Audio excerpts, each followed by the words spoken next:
যদি এই বাংলার জমিনে আল্লাহ রাব্বুল আলামিন আহলুল হাদিসদেরকে ক্ষমতার মসনদে বসিয়ে দেন, সেদিন এই বাংলাদেশ থেকে সমস্ত প্রকার শিরক এবং বিদআত তুলে দেওয়া হবে।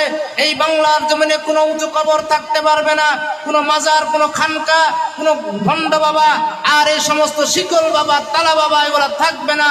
এই বাংলার জমিন শিরক এবং বিদআত মুক্ত হয়ে পবিত্র কোরআন এবং সহিহ হাদিসের আলোকে পরিচালিত হবে। কথা বলেন ঠিক কিনা? এজন্য আল্লাহ রাসূলের আদেশ হলো কোনো ছবি থাকতে পারবে না, কোনো মূর্তি থাকতে পারবে না, উঁচু কবর থাকতে পারবে না। যত উঁচু কবর বানানো আছে সব কবরগুলো বাড়িয়ে চুড়ে ভেঙ্গে খান খান করে মাটির সাথে মিশিয়ে দিতে হবে, একটা মাজারও রাখা যাবে না। এই আদেশ আল্লাহ ও তার রাসূলের, বলেন ঠিক কিনা?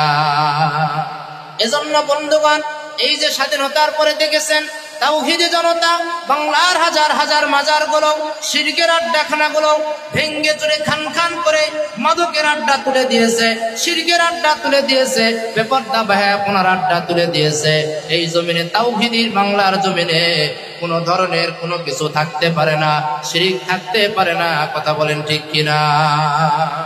এই জন্য আহলুল হাদিসরা হলো শিরক বিদআতের বিরুদ্ধে সবচাইতে বেশি আপোষহীন।